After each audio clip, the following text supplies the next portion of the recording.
"You're not our father," my daughter said. "You're just extra," the youngest added. While I packed, my wife admitted she'd cheated on our wedding day. I filed a lawsuit the next morning. The trial was brutal. Hello Reddit I+ here.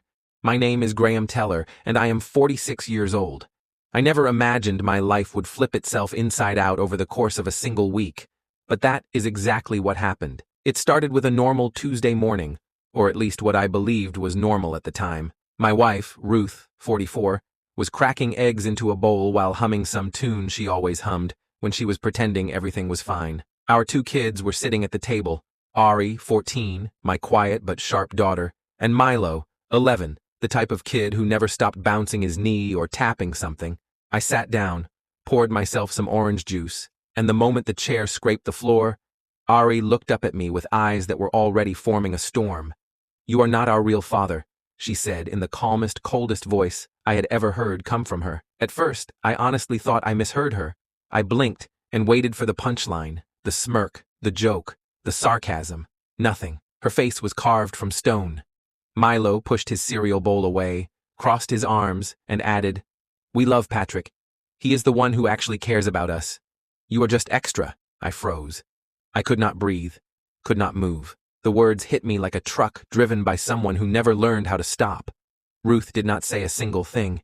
She whisked the eggs like she was beating a confession out of them. I managed to whisper, "What are you talking about?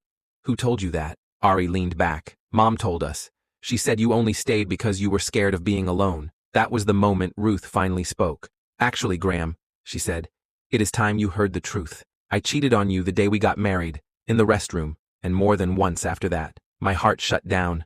I swear I felt the blood drain from my face. I stood up slowly and walked to the bedroom because if I stayed one more minute, I would fall apart right there in front of them. While I packed some clothes, Ruth came to the doorway with her arms folded like she was observing a tenant being evicted. "You were never enough for me," she said. "I only stayed because you were predictable." That single sentence was a knife. I left without another word. I filed a lawsuit the next day. Divorce, custody, financials, everything. The trial was brutal, cruel, humiliating. Her lawyer painted me as a neglectful father. She painted me as paranoid. The kids refused to speak to me at the hearings. They sat next to her like she had trained them for years. But life has a way of circling back. 3 days after the final hearing, I woke up to 25 missed calls from Ari and one text message that made me shoot out of bed so fast I nearly tripped. "Dad, call me right now.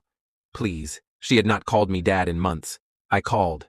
No answer. I tried again. Still nothing. My chest felt tight like someone was squeezing it with both hands. And here is where the truth finally crawled into the open and dragged the whole story into the light. But before I tell you what Ari said, before everything unraveled into the darkest and strangest revelation of my life, I need to tell you the part that led to all of this. The part I kept hidden even from myself. The day everything truly broke was not the breakfast. It was the day I walked in on Ruth with another man in my own house. His name was Silas, mid-30s, tall, tattooed, the type of guy who always smelled like overpriced cologne and arrogance. I had not supposed to be home that afternoon. My business trip ended early, and I thought surprising everyone would be a good idea. I pulled into our driveway around 2:30 and immediately noticed a silver sedan I had never seen before. It was parked diagonally, like the driver did not care. Ruth hated that. She always made guests park along the curb. I went in through the laundry door. The house was too quiet. Normally Ruth played old R&B music while cleaning or blasting documentaries on her tablet while cooking. The silence felt thick. At first I thought she took the kids to soccer practice. That changed the moment I passed the bottom of the stairs. I heard it. Low moans. Breathing. The sound of a mattress thudding against the wall. A rhythmic creak that made my stomach knot. I froze. It was her voice. Muffled, but hers. I did not run up the stairs. I did not scream.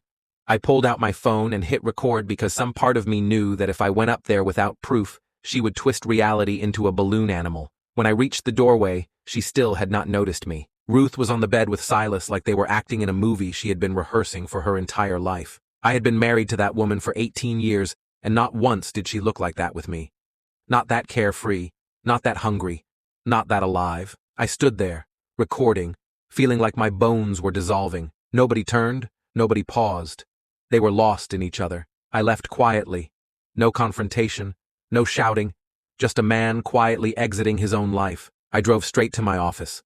My assistant of 14 years, Margot, looked up with concern, but I walked past her, locked myself in, and stared at the 2 baby pictures I kept on my monitor. Pictures I believed were of my daughters, with a mother who loved me. Turns out the pictures were just lies printed on glossy paper. I would learn later that what I saw was only a fraction of the truth. But back to the present. Ari finally called me back an hour later. She was crying so hard she could barely speak. Dad, everything Mom told us was a lie. What she confessed next changed everything. Ari finally calmed down enough to speak. Dad, she said, Mom got arrested. My mind almost shut down. Arrested for what?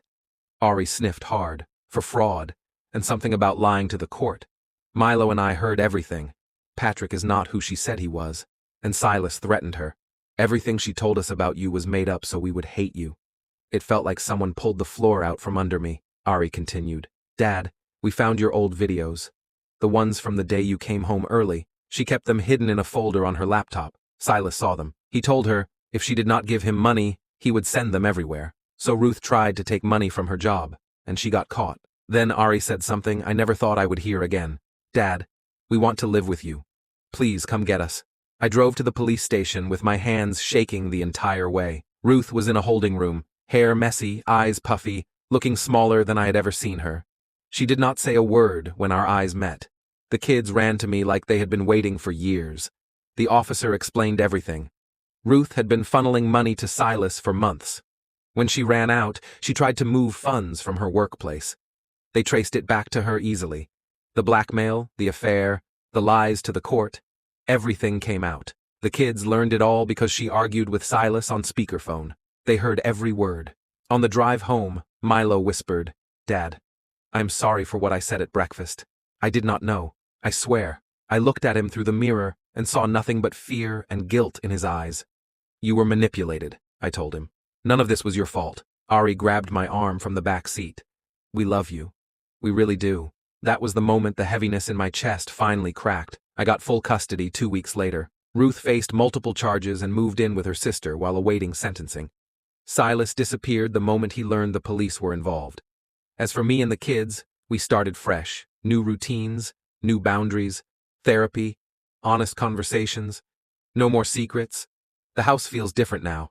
Quieter, but in a peaceful way. Sometimes Ari sits on the couch next to me and says, Dad, thank you for not giving up on us. And every time she says that, I am reminded that losing my old life was the best thing that ever happened to us.